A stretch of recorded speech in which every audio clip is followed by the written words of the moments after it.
Hello again, Dr. Jesse Key here to talk to you about the nucleophilic acyl substitution mechanism. The general mechanism for nucleophilic acyl substitution is two steps: nucleophilic attack followed by loss of leaving group. You can show this by starting your curved arrow at the lone pair of the nucleophilic species and ending at the electrophilic carbonyl carbon of the carboxylic acid derivative. This causes the carbon-oxygen pi bond electrons to move up onto the oxygen as a lone pair.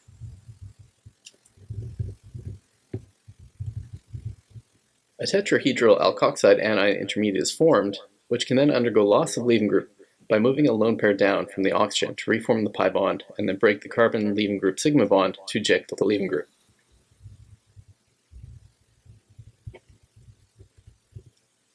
This generates the desired substitution product where the nucleophile has replaced the leaving group. It should be noted that the leaving group, shown here as Z, can never be a hydride, H-, or carbanion, R-. In other words, this reaction does not work on aldehydes or ketones. Nucleophilic acyl substitution is commonly performed under acidic or basic conditions, which can often add additional proton transfer steps to the general mechanism. Proton transfers can occur in several places: before the nucleophilic attack, after the nucleophilic attack, before losing the leaving group, or as the final step in the mechanism.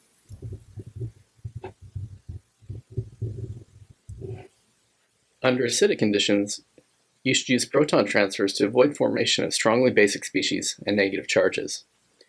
For example, a first step of the mechanism becomes a proton transfer to generate the protonated carbonyl species before nucleophilic attack. This increases the electrophilicity of the carbonyl carbon, and it helps to avoid formation of the negatively charged alkoxide intermediate later after the nucleophilic attack occurs. Under basic conditions, avoid formation of positive charges or strongly acidic species using proton transfers only when necessary.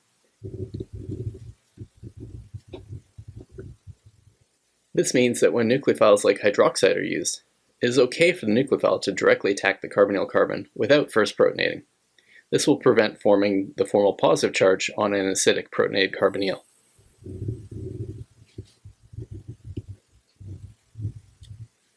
In the case of neutral nucleophiles, like amines, used under neutral conditions, it is also okay for the nucleophile to directly attack the carbonyl carbon without first protonating. There will likely be a proton transfer necessary at the end of the mechanism to obtain a neutrally charged product. Let's go through an example for each of these conditions: acidic, neutral, and basic. In this example, we're provided the starting materials of ethanamide, methanol, and a generic acid catalyst as indicated by the H+ in square brackets. Nucleophilic acyl substitution will occur to generate the product methyl ethanoate. The actual acidic species present will be the protonated conjugate acid of the nucleophile methanol.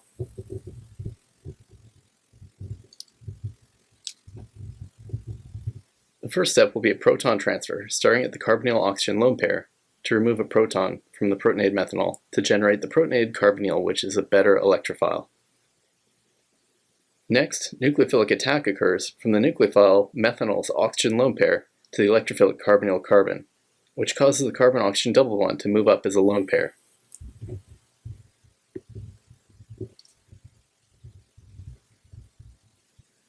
A tetrahedral intermediate is obtained, which has a formal positive charge and an additional proton on the oxygen, which just forms the new sigma bond to the central carbon of the carbonyl.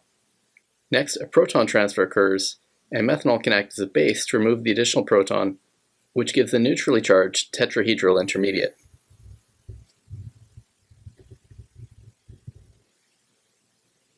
Another proton transfer occurs to protonate the amine to make it a better leaving group, by using the amine lone pair to remove a proton from the protonated methanol.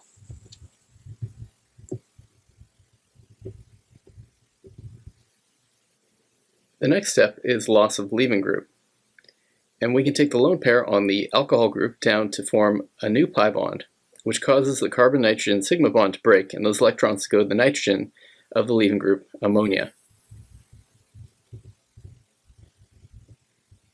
We're now left with the protonated carbonyl with a formal positive charge that can be remedied by one final proton transfer using another equivalent of methanol as a base to give the final product, the ester methyl ethanoate.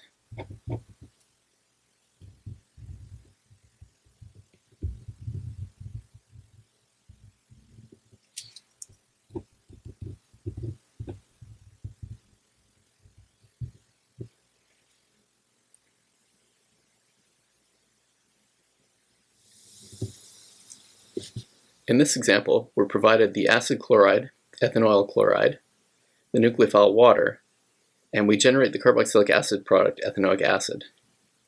This is an example of the hydrolysis of an acid chloride under neutral conditions.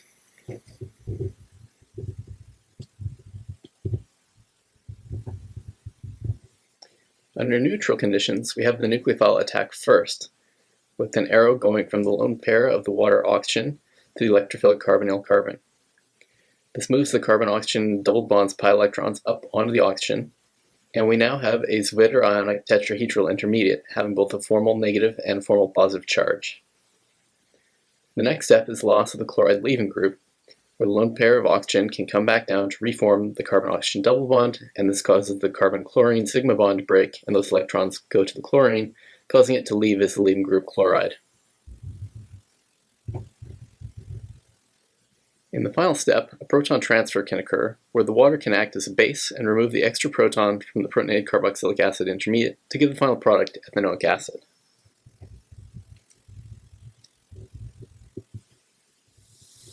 In this example, we're again using ethanoyl chloride to form the carboxylic acid, ethanoic acid, this time using basic conditions with the nucleophile hydroxide.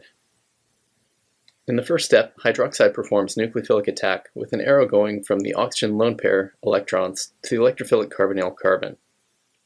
This causes the carbon-oxygen double bond pi electrons to go up onto the oxygen, giving the tetrahedral alkoxide intermediate.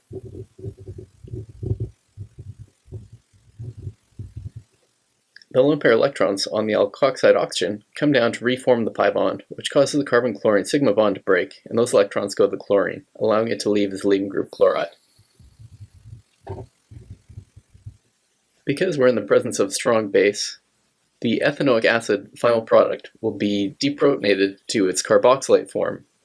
To obtain the carboxylic acid again, a subsequent acidic workup step would be required.